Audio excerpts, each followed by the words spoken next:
Lahat ng ating mga pangangailangan sa kalikasan natin kinukuha at bukod sa pagkain at inumin, nariyan ang mga gamit pang araw-araw. Tulad ng papel na galing sa puno, isa rin ito sa pinakamadalas nating gamitin. 16.2 kilograms ng papel ang nakukonsumo ng bawat Pilipino sa isang taon. Ibig sabihin, sa buong lifetime niya, kukonsumo siya ng 1,134 kilos ng papel. Ang 50 kilong dyaryo halimbawa, katumbas ng isang punong 20 taong gulang.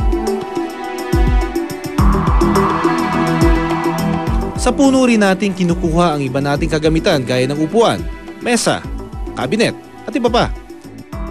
Gamit rin natin ito sa paggawa ng mga bahay at gusali. 1.5 million metric tons of paper and paperboards ang total na nakukonsumo ng buong bansa kada taon. Para ma-produce ang amount na yon, kinailangan pumutol ng 30 million trees. Kaya bawat Pilipino, kailangan na magtanim na mahigit 20 puno taon-taon para mapalitan lang kanyang taunang konsumo ng papel. Kalahati ng populasyon ng ating bansa nakatira sa mga syudad.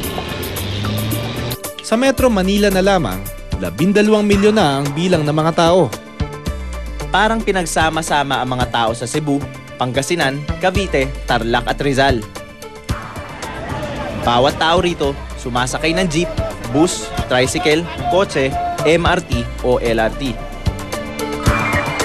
Ang bawat Pilipino gumagamit ng 45 litrong gasolina sa kanyang paglalakbay kada taon. Katumbas yan sa 19.5 milyong drum ng gasolina para sa buong populasyon kada taon. Sa lahat ng kabahayan pa lang sa buong bansa, gumagasta na ng kabuuang 70.5 bilyong piso sa kuryente kada taon. At karaniway fossil fuels gaya ng coal ang pinagkukunan natin ng enerhiya.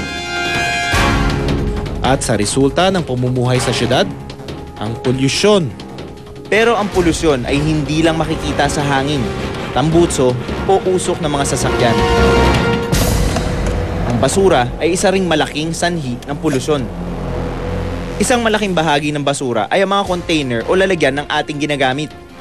Sa buong mundo, mahigit 400 bilyong liquid containers gaya nito ang nagagamit kada taon. 500 bilyong plastic naman taon-taon ang sinasabing ginagamit sa buong mundo. Ito ang madalas nating gamitin sa pamamalengke, maging sa marami nating gamit sa bahay. Pero mukhang hindi pa rin tayo natuto. Sa Metro Manila pa lang, 800 truck na ng basura ang nakukolekta araw-araw.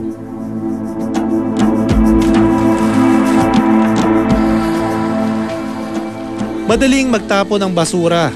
Pero ang problema ay kung gaano katagal itong matutunaw o madidecompose.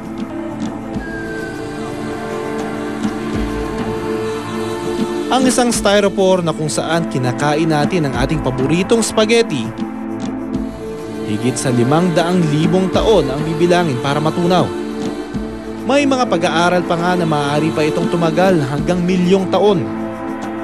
Ibig sabihin, wala na tayo sa mundo, ang styro na ito mananatili pa ng mahabang panahon. Pero hindi lang ito ang kanyang epekto. Nalalason din niya ang mga katubigan at lupa na siyang tahanan di lamang ng tao kundi maging mga hayop. Ilang beses na natin itong napatunayan. Hahayaan ba nating patuloy na mangyari ito?